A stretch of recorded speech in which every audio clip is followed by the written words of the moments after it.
환매 중지 사태를 일으킨 라임자산운용이 환매 중단 규모가 최대 1조 3,400억 원에 이를 것이라고 밝혔습니다. 투자금을 회수하기까지는 최대 4년 8개월까지 걸릴 전망입니다.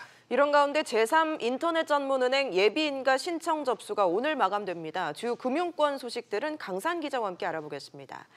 강 기자, 먼저 라임자산운용이 어제 기자회견을 열었죠? 네. 라임운용경영진은 어제 오후 3시 기자회견을 열고 현 1조 원 수준의 이 환매 중단 사태에 대해 설명했습니다. 원종준 대표는 투자금을 원래대로 주지 못한 부분과 금융투자업의 신뢰를 저하한 점에 대해서 우려의 사과의 뜻을 설명했습니다. 라임은 유동성 문제가 발생한 세계 모펀드에서 어제까지 환매 중단된 규모는 8,466억이라고 이렇게 밝혔는데요. 투자한 자산, 즉 사모사채나 이 매자닌 채권 등이 제때 매각되지 않으면 최대 환매 중단 금액은 1조 3,300억 원에 달합니다. 이 앞서 라임자산운용은 이달 초에 사모채권펀드 3개에서 약 274억 원 규모의 상환금 지급을 연기하기도 했습니다. 네, 당장 투자자들 입장에서는 언제 또 얼마나 돈을 받을 수 있는 겁니까? 네, 일단 라임 측은 원금 손실 가능성에 대해서는 선을 그었지만 이 당장 상환을 받기까지는 좀 시간이 소요될 전망입니다. 이 투자 자산에 따라 다르지만 투자금 회수가 최대 5년이 걸릴 수도 있는데요. 이 투자액 규모가 가장 큰 플로트를 봤을 때는 내년 연말까지 각각 투자액의 70% 정도는 원금에 이자가 더해서 돌려줄 수 있다고 이렇게 라임 측은 설명했습니다. 또 어제 환매를 중단한 무역금융편 등을 보면 투자금의 60%는 2년 8개월, 그리고 이 남은 40%를 봤을 땐 4년 8개월이 지나서야 이렇게 상환을 받을 수 있게 됩니다.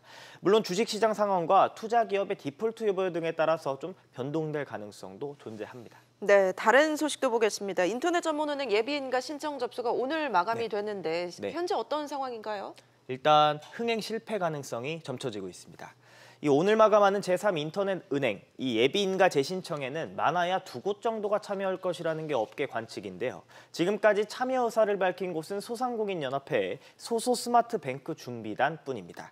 업계에서는 신한금융그룹과 KB하나은행, 농협은행도 참여하지 않을 것이란 가능성이 크다고 내다보고 있습니다. 이에 따라 5대 금융그룹 중 이번 인터넷은행 예비인가에 나서는 곳은 단 한 군데도 없을 것이라고 이렇게 보고 있습니다. 지난 3월 인터넷은행에 도전을 했다가 떨어졌던 이 간편은행 송금 플랫폼인 토스를 봤을 때는 사실 재도전할 수 있는 가능성은 남아있긴 한데 파트너로 꼽히는 SC제일은행 등이 과연 토스가 원하는 자본만큼 투자할 수 있을지 또한 미지수로 남아있습니다. 네, 이처럼 은행권의 참여가 저조한 이유는 뭔가요?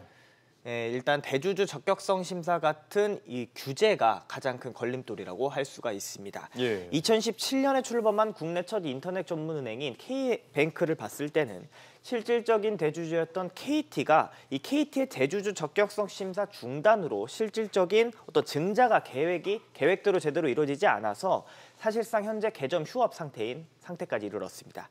KT를 대주주로 전환해서 자본금을 확충하려던 계획이 뒤틀린 건데 앞서 금융위는 KT가 공정거래법 위반 혐의가 있다는 이유로 대주주 적격 심사를 중단했습니다. 또 카카오뱅크 또한 이 자본 비율을 높이기 위해서 지난 11일 금리를 높였는데 최근까지 국제결제은행 BIS 자기 자본 비율이 10%대로 떨어진 것으로 확인됐습니다. 이 10% 미만으로 떨어졌을 때는 은행 자본의 적정성에 문제가 있다고 보고 금융당국이 이렇게 예의를 주시하기도 하는데요. 개점 휴업 상태인 K뱅크에 이어서 카카오뱅크까지 대출을 재면서 이 기존 은행 판도를 뒤바꿀 것으로 예측됐던 이 인터넷 전문 은행에 어떻게 보면 회의적인 시선이 더 부각되고 있습니다. 알겠습니다. 강 기자 얘기 잘 들었습니다.